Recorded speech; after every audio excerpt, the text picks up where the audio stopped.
各位聽眾，今仔報告新聞，講到了調查米中午呢，有條人士啊，早上查7創紅哥啉的紀念館，結果啞鈴啦。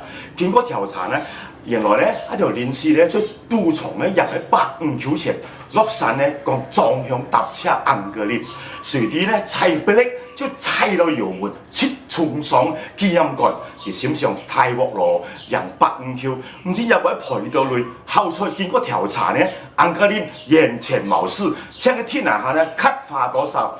唉，有人揸叉創紅哥啉，也有人揸咪創紅哥啉。人定海倫，佢話個東仔呀，個東仔呀，勸你唔好賭身家，唔好賭身家，費事捱那先啦嘛。小賭最怡情，聽下紅哥啉説話，跟經咁繁華，開心玩下啦。1969年啊，雲頂開咗間酒店，呢位大老細啦，人稱紅哥啉，佢當年得到首相嘅欽點，就將酒店改為賭場大發展啦。經過多年苦心嚟改變啊，成為國際聞名嘅遊樂園啊，從此大馬賭王就係紅哥啉，佢身家已經超過40億美元，40億美元就係紅哥啉。佢後生已經知道要慳儉啊，勤力做工，每日只賺8角錢喎，慳食慳使仲要儲錢，寄翻唐山俾阿媽去買田。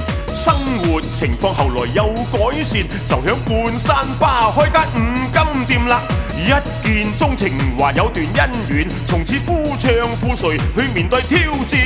人定海倫，佢話個東仔呀，個東仔呀，勸你唔好賭身家，唔好賭身家，費事捱那先啦嘛。小賭最怡情，聽下紅哥啉説話，跟啲咁繁華，開心玩下啦。佢白手興家都會夢想實現，佢話管理之道靠眼光經驗。今時嘅雲頂係多元化集團啊，總共14000幾個工作人員。儘管係富豪一手遮天，日常生活飲食就冇乜挑選，中意清炒龍菜食田雞粥，仲有薑葱豆腐同福建炒麵。福建炒麵招呼紅哥啉。嗱，人生雖然短短幾十年啊，不枉此生做慈善就唔會手軟。教育或醫院、殘障老人院，回歸社會係佢嘅信念。佢一生傳奇故事有本自傳，得閒睇下人生或者會改變。呢位慈善富豪值得我懷念，大家永遠敬仰嘅紅哥啉，大家永遠敬仰嘅紅哥啉。